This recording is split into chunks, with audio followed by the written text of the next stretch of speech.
उत्तर प्रदेश की आजमगढ़ सीट से बीजेपी के उम्मीदवार दिनेश लाल यादव उर्फ निरहुआ ने अपनी जीत का दावा किया।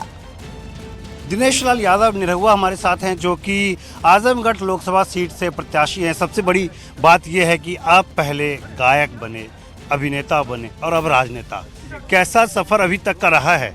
बहुत अच्छा रहा है और मैं ऐसा मानता हूं कि किसी भी व्यक्ति के जीवन में वही होता है जो विधि का विधान होता है, जो ईश्वर की लेखनी होती है।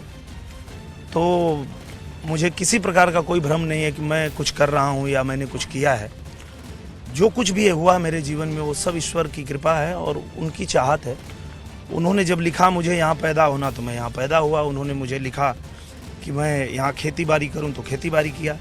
ईश्वर ने चाहा, उनकी लेखनी की बदौलत ही मैं गायक बना, फिर नायक बना। और अब शायद ईश्वर चाहते हैं कि जिन लोगों ने मुझे इतना आशीर्वाद दे के इतना नाम दिया, इतनी शोहरत दी, अब उनके लिए कुछ कर सकूं, उनके लिए अपना जीवन अर्पित कर सकूं।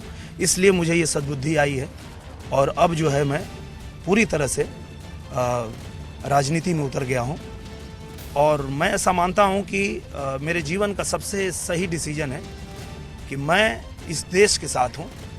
इस देश के हर नागरिक की ये चाहत है कि नरेंद्र मोदी जी फिर से प्रधानमंत्री बने और वही चाहत एक हिंदुस्तानी होने के नाते मेरी भी है और इसलिए मैं आज ये चुनावी जंग में उतरा हूँ। आपके सामने चुनौती बड़ी है। अखिलेश यादव पूर्व मुख्यमंत्री रहे हैं और ये इलाका बताया जाता है कि यादव मुस्लिम बेल्ट है बड़ा।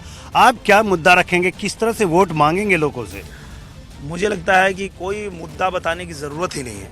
आज पूरा देश जानता है, पूरा देश समझ रहा है कि ये लोग जो गठबंधन किए हैं वो क्यों किए हैं। ये गठबंधन करके एक तरफ आप बात करते हैं यादवों की, दलितों की, और जब उनके हक की बात आती है तो आप उनको देते ही नहीं हैं। जब 38 सीटें मिली थी बहन जी को, मायावती जी को, तो कितने दलितों को उन्होंने टिकट दे दिया उत्तर प्रदेश में। उनके संगठन के नाम पे उनको टिकट मिला था, पर नहीं, उन लोगों का हक मार लिया उन्होंने। मार के क्या किया वो पूरा देश जानता है।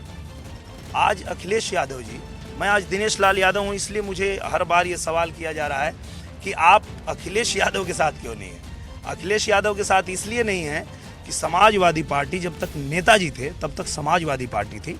अब जब से अखिलेश भैया आए हैं उन्होंने उसको परिवार की पार्टी बना दिया है। अब सिर्फ उनको सिर्फ परिवार दिखता है। पूरे पूर्वांचल में उनको एक यादव नहीं दिखता है जो यहाँ का प्रतिनिधि बन सके। वो अपने यहाँ पूरे परिवार को लड़ा रहे हैं और खुद आके यहाँ पूर्वांचल में लड़ रहे हैं। मतलब उनके घर के अलावा कोई यादव नहीं है जो जी। पूर्वांचल में आप लोगों को सफलता पिछली बार मिली, लेकिन यहाँ आजमगढ़ में नहीं मिल पाई। आजमगढ़ में क्या कह के आप वोट मांगेंगे लोगों से? कुछ कहने की जरूरत नहीं, पूरा देश तैयार है। पूरा देश देख रहा है कि एक तरफ गठबंधन है जो स्वार्थ के लिए हुआ है और एक तरफ श्री नरेंद्र मोदी हैं जो देश के लिए कर रहे हैं।